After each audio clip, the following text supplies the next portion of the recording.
केंद्र सरकार की तरफ से सबको पता लग गया होगा कि 0.3 लॉकडाउन शुरू हो चुका है 4 तारीख से और 17 तारीख तक। अगर अब भी हम लोग नहीं समझेंगे और लोगों को नहीं समझाएंगे तो बहुत ही विषम परिस्थिति में हमारा ये देश पहुंच जाएगा। जैसे कि आजकल आप लोग देख रहे हैं कि अमेरिका, इटली, स्पेन, जर्मनी, जो कि वैसी समस्या अभी तक हमारे साथ नहीं हुई है, क्योंकि इस स्टेज पर ना तो ये आ सकता है, और जब तक मोदी जी हमारे सर पर बैठे हैं और इस गद्दी पर बैठे हैं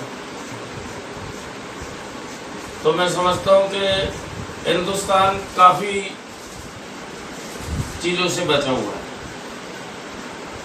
और भगवान भोले के भक्त हैं, उन पर बड़ी असीम कृपा है भोलेनाथ की। जो भी कार्य करते हैं बड़ी आसानी से हो जाता है। कुछ चंद लोग हैं जो इनके कामों में बाधा डाल रहे हैं। मैं चाहता हूँ जरा सरकार से भी हाथ जोड़कर प्रार्थना करता हूँ कि जरा इस सख्ती से लॉकडाउन की धज्जियां उड़ाने के साथ जो लॉकडाउन को तोड़ते हैं उसकी धज्जियां उड़ा देते हैं। गाजीपुर मंडी, आजादपुर मंडी, जब तक सरकार इन लॉकडाउन की धज्जियां उड़ाने वालों के ऊपर सख्ती से पेश नहीं आएंगे तब तक ये लॉकडाउन ऐसे ही बढ़ता रहेगा। ये खुद तो परेशान हो ही रहे हैं, लोगों को भी परेशान करेगा। अगर आप सही तरीके से लॉकडाउन का 1 महीना पालन कर लिया जाए तो मेरे ख्याल से आज देश बहुत ही अच्छी परिस्थिति में पहुंच जाएगा। और शायद 1 जून से हमें बड़ी अच्छी खबरें सुनने को मिलेंगी। तो मैं चाहता हूँ सभी भाइयों से हाथ जोड़कर मेरी प्रार्थना है, भैया आप लोग लॉकडाउन का विशेष तरीके से पालन करें, अपने घर रहें, बच्चों के साथ एंजॉय करें। ऐसा नहीं है कि आप सबके साथ परेशानियां नहीं आ रही है, परेशानियां सबके साथ आ रही है। किसी को खाने की परेशानी, किसी को बीपी की प्रॉब्लम है, शुगर की प्रॉब्लम है, हर तरीके की प्रॉब्लम से भी लोग जूझ रहे हैं, क्योंकि समय ऐसा चल रहा है। कई मानसिक तनाव में रह रहे हैं कि कैसे आगे का जीवन व्यतीत करेंगे। लेकिन जीवन तो तभी व्यतीत करेंगे जब जीवन रहेगा।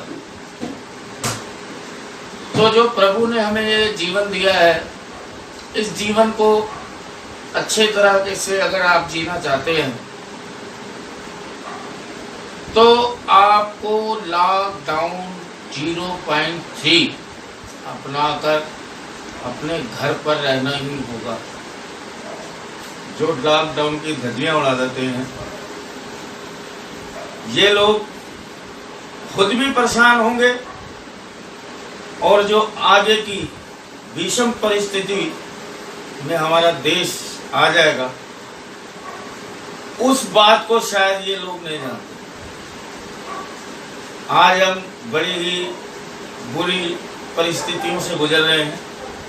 अपने घर में एंजॉय करें, और बहुत सी एक्टिविटीज़ हैं जो हम लोग घर में कर सकते हैं। माना काम नहीं है, लेकिन अगर अपना जीवन बचाना चाहते हैं तो सारी जिंदगी काम करते रहेंगे। थोड़ी सी कठिनाइयाँ अगर आप लोग सहन कर लेते हैं तो शायद आने वाला जो जीवन होगा उसमें आपको कठिनाइयाँ नहीं सहन करनी पड़ेंगी। ये बहुत सोचने और समझने की बात है कि सब कुछ पैसा ही नहीं होता। आपके बच्चे हैं, बीवी है, माता है, पिता है, बहनें हैं, भाई हैं। अगर उनका जीवन आप लोग चाहते हैं कि वो भी सुखी रहें और हम भी सुखी रहें, और वो भी स्वस्थ रहें, हम भी स्वस्थ रहें। तो आपको इस लॉकडाउन का पालन करना ही होगा।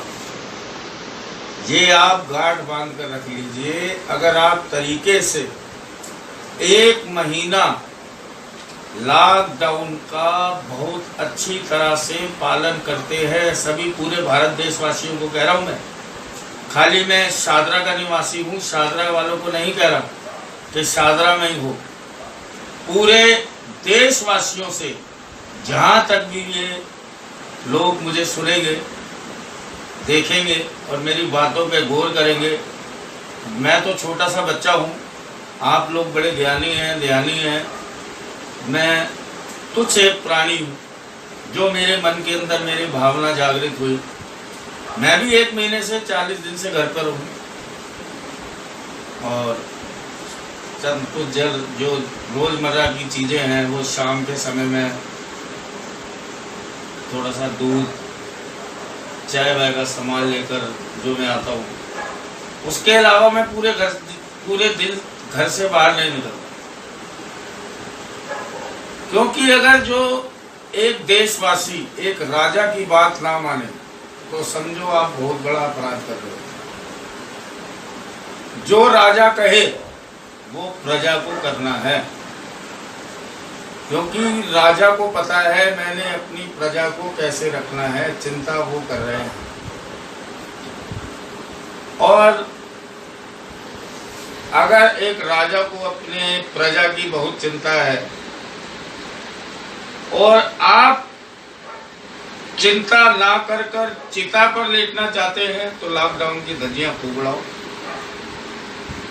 लॉकडाउन इसलिए होता है कि एक बीमारी को अपने कब्जे में करना। आप उस बीमारी को खुला छोड़ रहे हैं। मान लीजिए एक मंडी के अंदर 100 लोग गए, अगर 100 में से 1 को कोरोना होता है तो 100 के 100 लोगों को कोरोना होता है। और वो 100 लोग जिन जिन लोगों को मिलेंगे, 100 से 200, 200 से 400, 400 से 800, 800 से 1600, ऐसे बढ़ते चले जाते हैं। तो लोग टीवी में भी देख रहे हैं, लोगों से भी सुन रहे हैं, हमारे देश के राजा श्री नरेंद्र मोदी जी भी बोल रहे हैं। तो उनका बोलने का क्या फायदा है जो आपके सिर पर एक जूं भी नहीं रेंग रही। अर्नब गोस्वामी जो कि रिपब्लिक भारत के बहुत ही अच्छे पत्रकार, मैं बड़ा खुश हूँ उनसे, जो आज उन्होंने पालघर का एक जो केस आया है सामने, 2 संतों को मार दिया। उसके अलावा जो भी इंसान अगर मोदी जी की बात को नहीं मानता, उनको भी बड़ा गुस्सा आता है। ये लोग राजनीति करने के लिए बैठ जाते हैं, लॉकडाउन अच्छा नहीं है, सोनिया गांधी का लॉकडाउन अच्छा नहीं है। कोई भी इंसान कांग्रेस का इनकी बात मत सुनिए। और बीजेपी, कांग्रेस, समाजवादी पार्टी, किसी की बात भी आपको सुनने की जरूरत नहीं है, किसी की बात मत सुनिए। सिर्फ नरेंद्र मोदी जी की बात को सुनकर अपनी जीवन की प्रक्रिया को आगे बढ़ाएं। अगर आज आप लोग उनकी प्रक्रिया को, उनकी बातों को लेकर और फॉलो करते हैं, तो शायद मैं समझता हूँ हम बहुत ही जल्दी आने वाले टाइम में हम बहुत तरक्की कर लेंगे। ये मेरे मन के जो भाव हैं, मैं अर्नब गोस्वामी जी को रोज सुन रहा हूँ तो मेरे मन में ये बातें आने लग गई कि ऐसा पत्रकार मैंने जीवन में कभी नहीं देखा जो खुलेआम सबको चैलेंज करता है। कोई भी पालघर के संतों की बात हो या कोरोना के ऊपर जो लॉकडाउन तोड़ने की बात हो, तो बेधड़क बेझिझक, जिसको बोलते हैं झकास, ऐसी बातें करने वाला इंसान आज पहली बारी मैं देख रहा हूँ हमारे देश में भगवान उनको बहुत लंबी आयु दे। अर्नब गोस्वामी जो कि मेरे फेवरेट बन चुके हैं इस टाइम और मैं उनका दीवाना हो चुका हूँ। मैं 6:57 का बड़ी बेसब्री से इंतजार करता हूँ कि कब अर्नब गोस्वामी जी आएंगे और मैं उनको देख पाऊँ। बहुत ही अच्छे पत्रकार हैं और मैं बड़ा खुश होता हूँ ऐसे जो सच्चाई बोलने वाले बहुत ही अच्छे पत्रकार हैं। मैं बधाई देता हूँ उनको, वो बधाई के पात्र भी हैं जो संतों को इंसाफ दिलाने में जुटे हैं और इंसाफ मिलेगा। ये हिंदुस्तान है और इन संतों को मारने वाला शैतान है, राक्षस है। जिसने भी इसको मारा है इनको, वो राक्षस प्रवृत्ति के हैं। जल्द से जल्द उनको ऐसी सजा मिलनी चाहिए जो आज तक जीवन में किसी को ना मिली।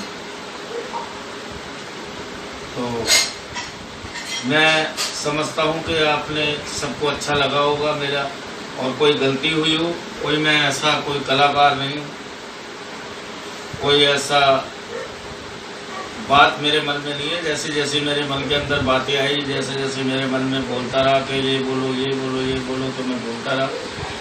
मेरी बिटिया ने, छोटी बेटी है मेरी, 2 लड़कियों की तो शादी हो चुकी है, एक लड़की मेरी छोटी है, वो मेरी वीडियो बना रही है। उसने बोला पापा मैं आपकी वीडियो बनाऊंगी और आप इस वीडियो को सब जगह भेजें और अपने भाव को प्रकट करना चाहिए।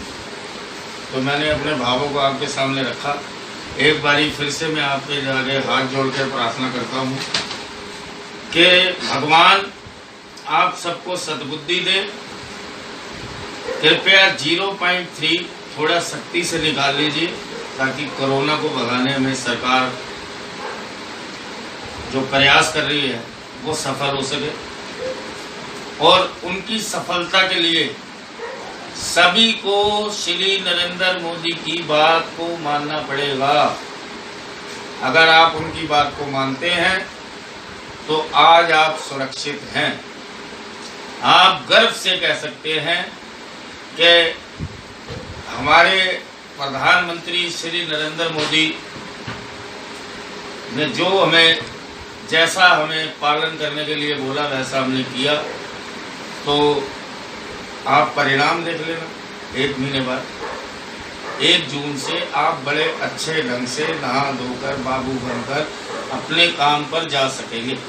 बस इतना ही मैं कहना चाहता हूँ और आपको हाथ जोड़ के प्रार्थना है, अपने घर रहे, सुरक्षित रहे और अपने बच्चों के साथ एक्टिविटीज़, गेम जो भी आप कर सकते हैं वो करें और अपने मन को उत्साहित रखें। ये कोरोना से जीतना है, कोरोना रूपी राक्षस को मारना है और मारकर अपने काम पर जाने के बाद अपने बच्चों का लालन पालन पोषण जो भी करना है बड़े अच्छे ढंग से करना है। जय हिंद।